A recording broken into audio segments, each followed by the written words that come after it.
तो सबसे पहले हम देखेंगे कि पराग कोश, क्योंकि पराग कोश में ही हमारा क्या होता है, पराग कण का विकास होता है। पराग कोश बोले या एंथर बोलते हैं, ठीक है। तो पराग कोश अभी बताया हमने कि एक पराग कोश हो गया। एक पराग कोश में कितने हमारे कोष्ठ होते हैं, तो कोष्ठों की संख्या होती है 4, ठीक है। एक पराग कोश में कोष्ठ की संख्या 4 होती है और हमारे पालियों की संख्या कितनी होती है, तो पालियों की संख्या होती है 2, ठीक है। तो ये हमारा हमने एक पराग कोश लिया है जिसको हमने ऊपर हिस्से से अनुप्रस्थ काट दिया है, जिसके बाद वो कुछ इस प्रकार की संरचना के रूप में दिखाई देगा। तो ये हमारा हो गया, ये चारों हमारे जो दिखाई दे रहे हैं ये खाने हो गए पराग कोष्ठ। अब ये इनका विकास तो ऐसा नहीं हो, इस तरह से ये एकाएक दिखने नहीं लगता है। इसको विकसित होने में कई चरण आते हैं और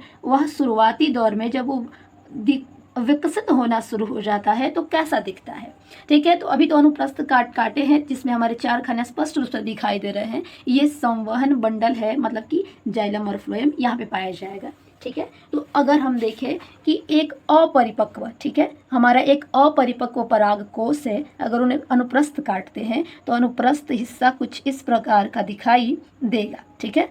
ये हमारा हमने अनुप्रस्थ काटा हुआ है ना, ये हमारा हो गया, हमने काट दिया इसको, ठीक है।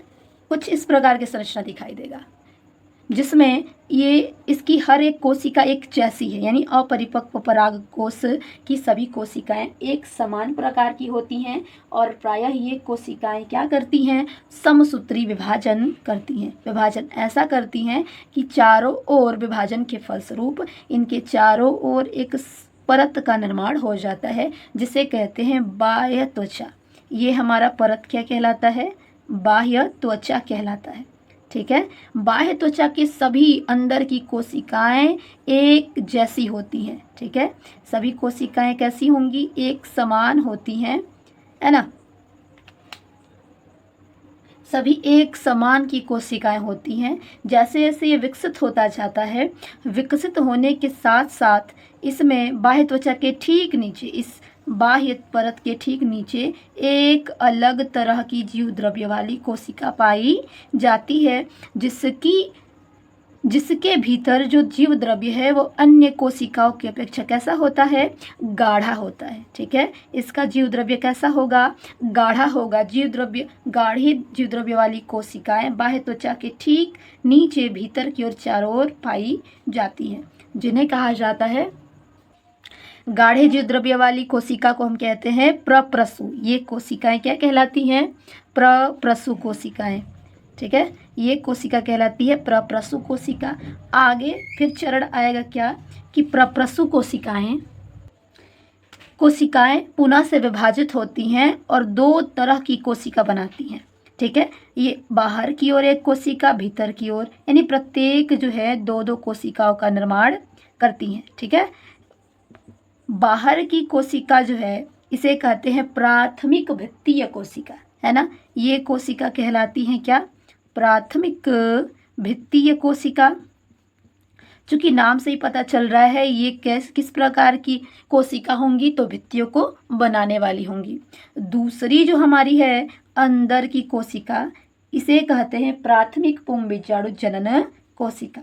ये कोशिकाएं होंगी हमारी प्राथमिक पुंबीजाणु जनन कोशिका।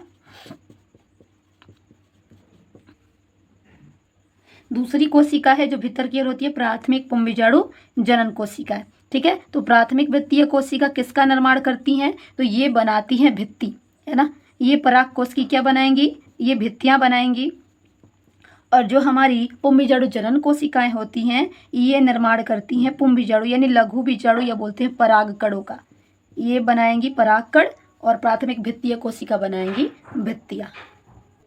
इस तरह से हमने देखा कि जो हमारी प्रप्रसु कोशिका है वो विभाजन करती है, 2 तरह की कोशिका बनाएंगी। एक बाहर वाली होती है तो प्राथमिक भित्तीय कोशिकाएं जो भित्तियां बनाती हैं परागकोश की। वही भीतर की जो कोशिका होती है उसे कहते हैं प्राथमिक पुंबीजाणु जनन कोशिकाएं, जो क्या बनाएंगी, परागकण बनाएंगी या लघु बीजाणु बनाएंगी, ठीक है। तो हमने देखा ये कोशिकाएं जो दोनों है वो हमारी बनाएंगी एक भित्ति बनाएगी और दूसरी हमारी लघु बीजाणु। यानी हमने देखा यहाँ पे जो भाग दिखाई दे रहा है पराग कोश का, तो ये हमारा अस्तर जो है ये हमारा भित्ति हो गया, और भीतर जो ये हमारी दाने जो दिख रहे हैं ये हमारे पराग कण हो जाएंगे। ठीक है, तो पराग कणों का विकास कौन करेगा? तो इनका विकास करेंगी कौन सी कोशिकाएं? तो प्राथमिक पुंबीजाणु जनन कोशिकाएं। ठीक है, कैसे करेंगी आगे देखेंगे। पुंबीजाणु जनन कोशिकाएं ये क्या बनाएंगी? तो बनाएंगी पराग कणों को, या बोलते हैं लघु बीजाणुओं को बनाएंगी। दूसरा हिस्सा जो है वो हमारा ये पराग कोश के ऊपर वाली भित्तियां बनेंगी, और इन भित्तियों को बनाने के लिए कौन काम करेंगी? जो पीछे हमने देखा, नाम क्या है उसकी? प्राथमिक भित्तीय कोशिकाएं। ठीक है, प्राथमिक भित्तीय कोशिकाएं, ये कोशिकाएं जो होंगी वो पराग कोश के भित्तियों को बनाएंगी। ठीक है, तो इस प्रकार से हमने देखा कि जो हमारा अपरिपक्व पराग कोश है इसके चारों ओर की जो कोशिकाओं का समूह है, जो परत बना, उसे हमने कहा बाह्य त्वचा, वो हमारी कहलाएं बाह्य त्वचा। और बाह्य त्वचा की भीतर जो कोशिकाएं थीं, बाह्य त्वचा के भीतर की कोशिकाएं क्या कहलाएं? प्रप्रसु कोशिका। और ये प्रप्रसु कोशिकाएं विभाजन की तो कितने तरह की कोशिकाएं बनाई हैं? 2 तरह की, एक है भित्तीय कोशिका और दूसरी हमारी पुंबीजाणु जनन कोशिका। ठीक है, पुंबीजाणु जनन कोशिकाएं, पुंबीजाणु जनन कोशिका द्वारा किसका विकास होगा? पराग कणों का। और ये भित्तीय कोशिकाएं जो हैं वो किसका विकास करेंगी? पराग कोश के भित्तियों की। ठीक है, ये पराग कोश की भित्तियां बनेंगी। अब ये भित्तियां जो हैं कौन कौन सी होती हैं, भित्तियों को देखेंगे, और पराग कणों का विकास कैसे होगा वो भी देखेंगे। ठीक है, तो भित्तियां अगर बाहर से भीतर की ओर देखा जाए तो सबसे बाहर की ओर जो भित्ति होती है इसको कहते हैं हम बाह्य त्वचा। जो हमने देखा हम समझेंगे ऐसे, ये बाहर की जो परत है इसे बोलेंगे हम क्या? इसे हम कहेंगे बाह्य त्वचा। ठीक है, ये हमारी बाह्य त्वचा है ना। और इसके भीतर की जो कोशिका होगी, कोशिकाओं का एक परत बनेगा, उसे बोलेंगे हम अंतस्त्वचा या अंतःत्वचा कहेंगे। इसको अलग दिखाने के लिए इस तरह से, ये हमारी हो गई ये अंतःत्वचा। और इसके भीतर जो होती है उसमें कई सारे परत होते हैं। ठीक है, तो इसे कहेंगे हम मध्य त्वचा। ठीक है, ये हमारी होगी मध्य त्वचा है ना। इसके नीचे, अंतःत्वचा के नीचे हमारी मध्य त्वचा, और सबसे नीचे जो होती है वो होती है टेपिटम। ठीक है, ये टेपिटम की कोशिकाएं चूंकि अन्य परतों की कोशिकाओं की अपेक्षा बड़ी होती है। ठीक है, और ये बाद में टूटती हैं। टूटने के बाद इनसे जो भी टूटने से प्रोटीन स्रावित होता है वो पराग कणों को मिलती हैं, भित्तियां बनाने का काम करती हैं। ठीक है, तो ये से हम कहेंगे टेपिटम, है ना। समझ में आया होगा कि जो हमारी भित्तीय कोशिकाएं होती कितनी भित्तियां बनाती हैं? मुख्यतः वो बनाएंगी लगभग 5 से 6 भित्तियां बनाती हैं, जिसमें हमारी भित्तियां जो दिखाई दे रही सबसे बाहर की ओर बाह्य त्वचा, अंतःत्वचा, मध्य त्वचा और टेपिटम। टेपिटम के चारों ओर भीतर, टेपिटम के भीतर हमारे ही पराग कण की कोशिकाएं यानी प्राथमिक पुंबीजाणु जनन कोशिकाएं होती हैं। इस प्रकार से हमने ये देखा भित्तियों को। अब हम देखेंगे आगे पराग कणों को बनाने वाली जो कोशिका है, ठीक है, उसको हमने कहा पुंबीजाणु जनन कोशिका। इसमें हमारी जो कोशिका है उसे हम बोलेंगे पुंबीजाणु जनन कोशिका। ठीक है, पुंबीजाणु जनन जो कोशिकाएं होती हैं वो प्रायः समसूत्री विभाजन करेंगी। इस बात को ध्यान में रखना है। कैसा विभाजन करती हैं? समसूत्री विभाजन करती हैं, है ना। ये विभाजन कैसे करेंगी? ये हमारा पुंबीजाणु जनन कोशिकाएं ये विभाजन कैसा करती हैं? समसूत्री। ठीक है, और समसूत्री विभाजन द्वारा बहुत सारे मातृजनन कोशिकाओं का निर्माण करती हैं। कैसी कोशिकाएं? मातृजनन कोशिकाएं। ठीक है, ये मातृजनन कोशिकाएं अब अर्धसूत्री विभाजन करेंगी। ठीक है, कैसा करेंगी? अर्धसूत्री विभाजन। और अर्धसूत्री विभाजन द्वारा हर एक मातृजनन कोशिकाएं 4 पुंबीजाणुओं का या लघु बीजाणुओं का निर्माण, पुंबीजाणु नहीं लघु बीजाणु। ठीक है, 4 प्रत्येक जो है कोशिका, मातृकोशिका, वो कितने लघु बीजाणु बनाएंगी? 4। तो इस प्रकार से हमने देखा पुंबीजाणु जनन जो कोशिकाएं हैं उसने किया समसूत्री विभाजन। उसके बाद समसूत्री विभाजन द्वारा अनेक कई सारे इसमें मातृजनन कोशिकाएं बनेंगी, और हर एक मातृजनन कोशिका 4 अर्ध बीजाणुओं लघु बीजाणुओं का अर्धसूत्री विभाजन द्वारा निर्माण करती हैं। तो यहाँ पे क्वेश्चन बनता है कि यदि एक मातृ कोशिका जो है, एक मातृ कोशिका हम देख रहे हैं विभाजन द्वारा कितने लघु बीजाणु बना रही हैं, 4। तो अगर हम बात करें कि 10 मातृ कोशिकाएं कितनी बनाएंगी तो क्या करेंगे, गुणा कर देंगे, तो हमारे लघु बीजाणु की संख्या प्राप्त हो जाएगी। बन जाएंगे कितने लघु बीजाणु, 4। वही हमसे क्वेश्चन ये कर दे कि जैसे कि कुछ हमारे पास लघु बीजाणु हो गए, ठीक है, यानी हमारे पास कुल मिला के 64 लघु बीजाणु हो गए। तो लघु बीजाणुओं को बनाने के लिए मातृ कोशिकाओं की संख्या कितनी होगी, तो हम इसमें 4 से क्या कर देंगे, भाग दे देंगे। तो कितना आ जाएगा हमारा, यानी 16 मातृ कोशिकाएं होंगी। जब मातृ कोशिकाओं की संख्या पूछी जाएगी तो मातृ कोशिका की संख्या निकालने के लिए 4 से भाग दे देंगे, और यदि लघु बीजाणुओं की संख्या पूछी जाएगी तो हम क्या कर देंगे, गुणा कर देंगे। ठीक है, इस प्रकार से हमने देखा कि पराग कोश में परागकण कैसे बनते हैं। एक बार रिवाइज कर देते हैं। सबसे पहले अगर संरचना हम पराग कोश की देखें तो पराग कोश को बनाने के लिए हमारी भित्तियां होती हैं, ठीक है। तो अंदर से हम बाहर की ओर भित्तियों का क्रम देखेंगे। तो सबसे पहले एक हम आधा हिस्से का बना लेते हैं, केवल 2 परागपाली, चलिए दोनों ही बना लेते हैं, दोनों ही परागपालियों का हिस्सा, ठीक है। तो ये हमारा मान लेते हैं, ये हमारे पराग कोष्ठ, ठीक है। पराग कोष्ठ के चारों ओर जो बड़ी कोशिकाओं वाली परत होती है इसे क्या बोलेंगे, टेपिटम, ठीक है। ये हमारी क्या कहलाएगी, टेपिटम, है ना। और टेपिटम के ठीक ऊपर एक ही बना के हम लिखते हैं, ठीक है। तो ये हमारी कहलाएगी टेपिटम। टेपिटम के ऊपर ये कई परतों वाली होती है जिसे कहते हैं मध्य त्वचा, ठीक है। इसे हम क्या कहेंगे, मध्य त्वचा, है ना। मध्य त्वचा के ऊपर हमारी होती है अंतः त्वचा, ठीक है। इसके ऊपर हमारी होगी अंतः त्वचा। क्योंकि यहाँ पे ध्यान रखना है एक बात को कि जो हमारी मध्य त्वचा होती है एक स्थान पे पतली हो जाती है, ठीक है। और इस पतले वाले स्थान को हम क्या कहते हैं, इस पतले स्थान को हम रंध्र कहते हैं, ठीक है। इस बात को ध्यान रखना है। तो जब पराग कोश परिपक्व हो जाता है तो फटना शुरू करता है, और फटने की प्रक्रिया रंध्र से शुरू होता है, और इसके फटने से इसमें क्या होता है, परागकण बाहर की ओर निकल जाते हैं जो पॉलिनेशन में भाग लेंगे, ठीक है। तो ये इस बात को ध्यान रखना है कि जो हमारी अंतः त्वचा होती है, यानी मध्य त्वचा के ठीक बाहर वाली इस परत को हम क्या बोलेंगे, इस परत को हम कहेंगे, इसको नीचे लिख देंगे, इस परत को हम कहेंगे अंतः त्वचा या अंतः त्वचा बोलते हैं, ठीक है। अंतः त्वचा पतली होगी एक स्थान पे जिसे रंध्र कहते हैं। अब अंतः त्वचा के ठीक ऊपर हमारा क्या हो जाता है ये हमारा बाह्य त्वचा, ठीक है। ये हमारा बाह्य त्वचा। तो अगर हम भीतर से बाहर की ओर क्रम देखें पराग कोश के परतों को, तो टेपिटम, मध्य त्वचा, अंतः त्वचा और बाह्य त्वचा, ठीक है। कौन सी परत स्फुटन में काम करती है या फटने में काम करती है, तो याद रखना है अंतः त्वचा, ठीक है। अंतः त्वचा की जो परत जो है वो जिस स्थान पे पतली होगी उस स्थान को क्या कहेंगे, तो यह स्थान कहलाएगा हमारा क्या, रंध्र कहलाएगा, है ना। इस स्थान को हम क्या कहेंगे, रंध्र, ठीक है।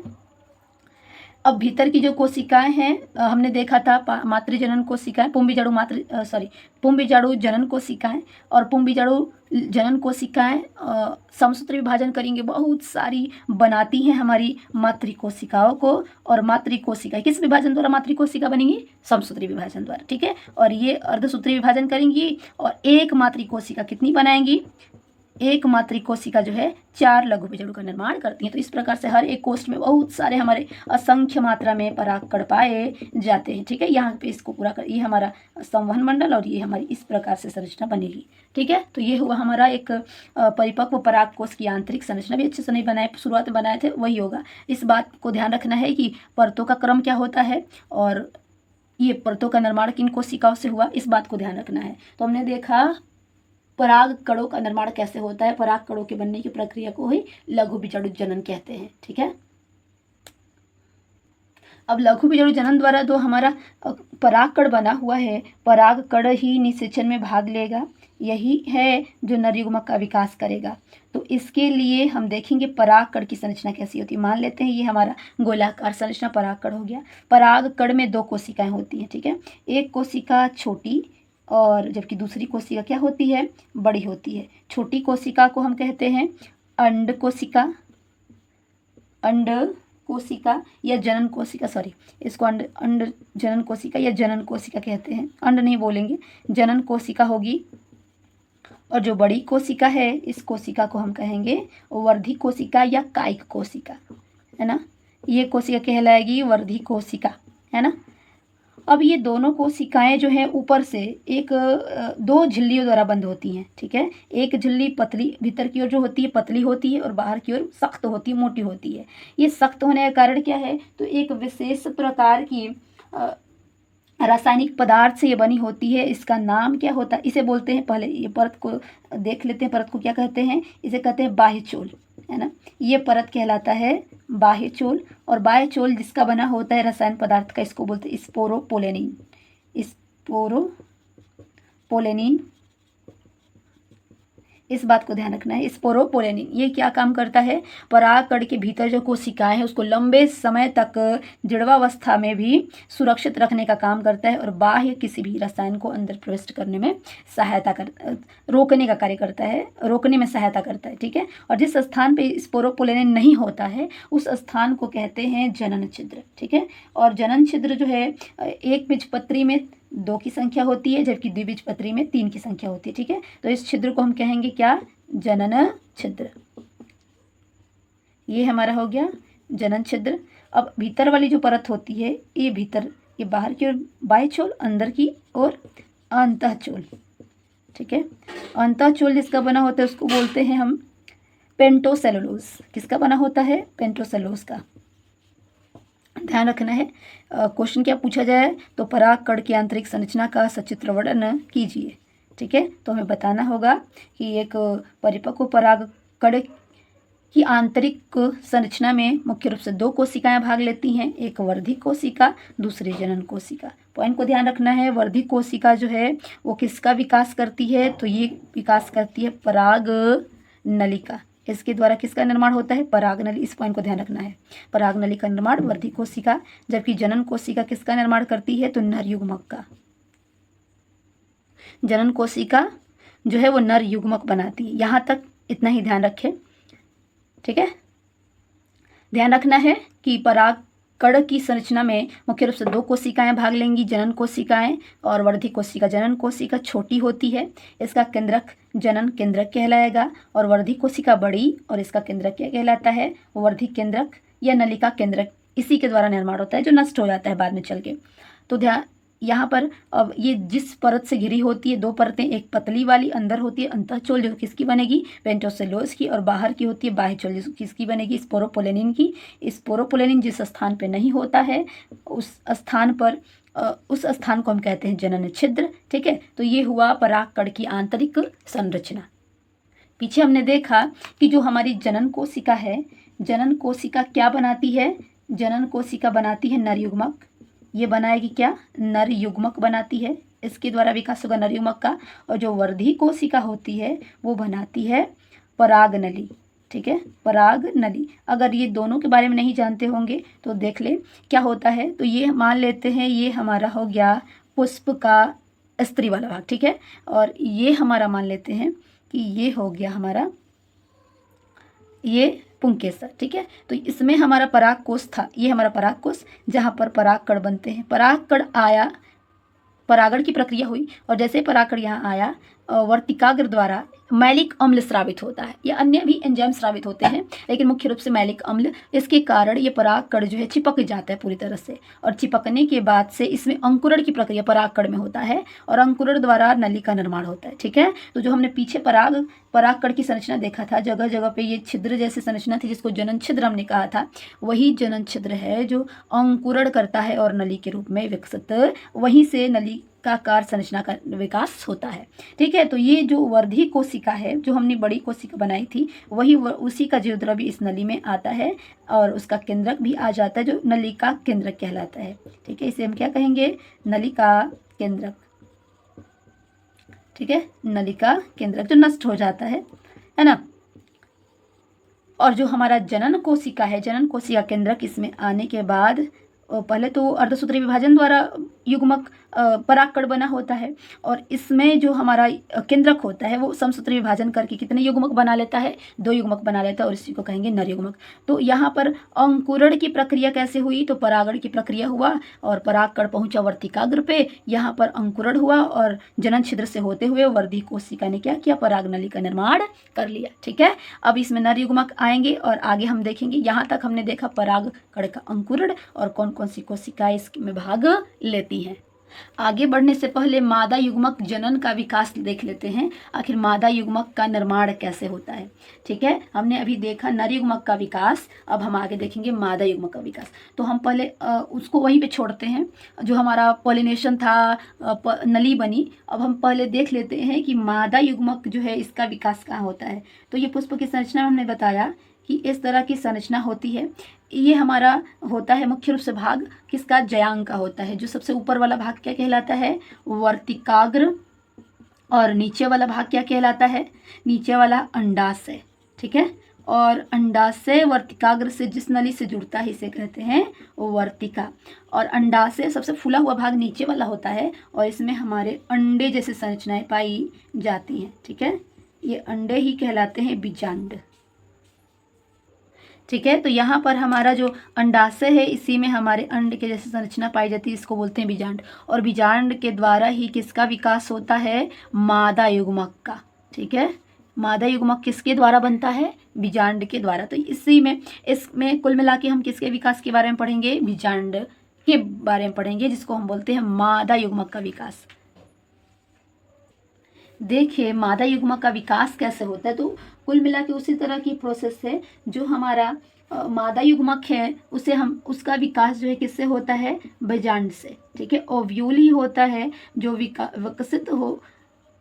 विकसित करता है मादा युग्मक को। अगर हम बीजांड की संरचना की बात करें तो शुरू करते हैं बीजांड की संरचना। ये भी एक टॉपिक है, आता है बीजांड का नामांकित चित्र बनाइए। तो सबसे पहले हमारा हमने इस तरह की संरचना देखी, ये हमारा संरचना था, ये हमने बनाया था इस तरह से, है ना। यहाँ पे जो बीजांड है इस तरह से लगा हुआ था। ठीक है, अब इसी को जूम कर दे, जूम इन कर दे, तो कुछ इस तरह की संरचना। अगर फिर इसको और भी बड़ा करके हम देखें तो ये मान लेते हैं केवल हम अंडाशय बना रहे हैं। ठीक है, यहाँ पे इस तरह के भाग और यहाँ पे ये इस तरह से लगे होते हैं।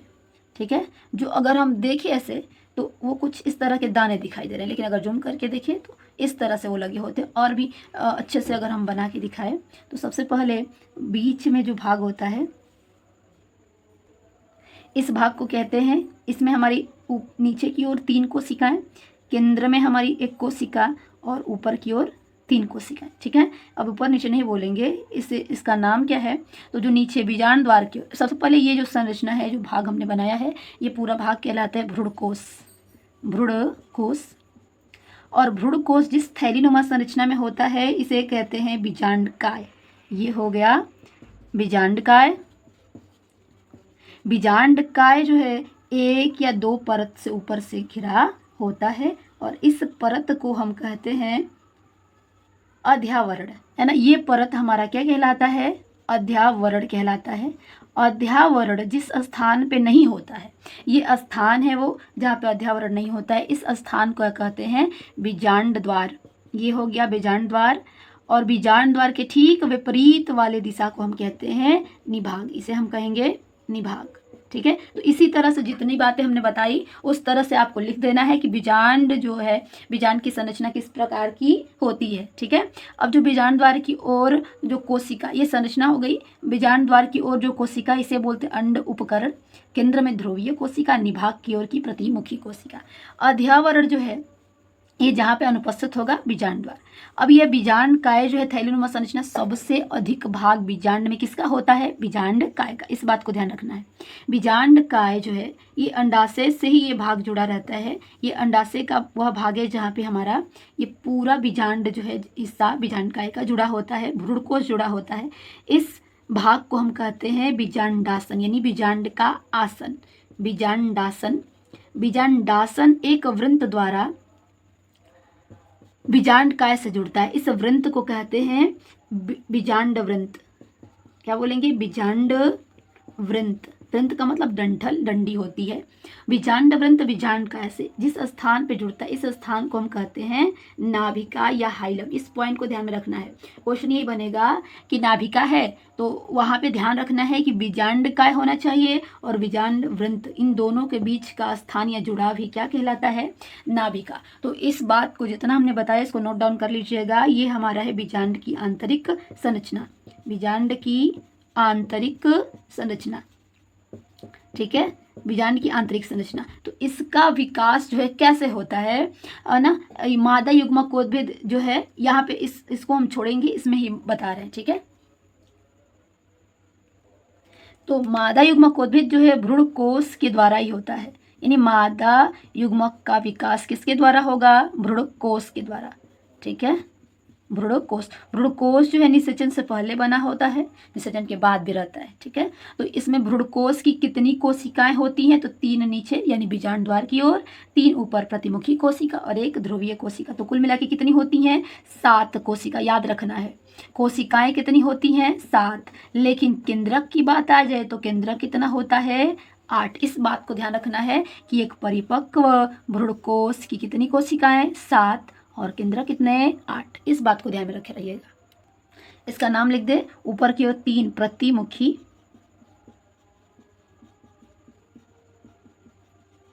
कोशिकाएं, बीजांड द्वार की ओर 3 कोशिकाएं हैं। 3 कोशिकाओं में कौन कौन कोशिकाएं, तो जो हमारी बीच वाली ये थोड़ी सी बड़ी होती है, चित्र में वैसे नहीं बन पाया है, इसे बोलते हैं अंड कोशिका।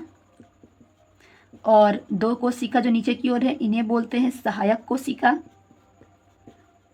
तीनों के समूह को हम कहते हैं अंड उपकरण। क्वेश्चन क्या बनेगा कि अंड उपकरण में कितनी कोशिकाएं भाग लेती हैं, तो ध्यान रखना है कितनी कोशिकाएं, तो ऊपर 1 कोशिका अंडे है और 2 हमारी क्या है, सहायक कोशिका। तो कुल मिला के 1 प्लस कितनी, 2, तो कुल मिला के 3 कोशिकाएं जो होती है जो अंड उपकरण का निर्माण करती हैं, और 1 हमारी ध्रुवीय कोशिका, ठीक है। ये ध्रुवीय कोशिका जिसमें कितने केंद्रक, 2, प्रतिमुखी कोशिकाएं भी 3 और इसका केंद्रक भी 3। तो 3 2 5, 5 3 8, तो 8 केंद्रक हो गए और 7 कोशिकाएं, 3 ऊपर 3 नीचे और केंद्र में 1 कोशिका।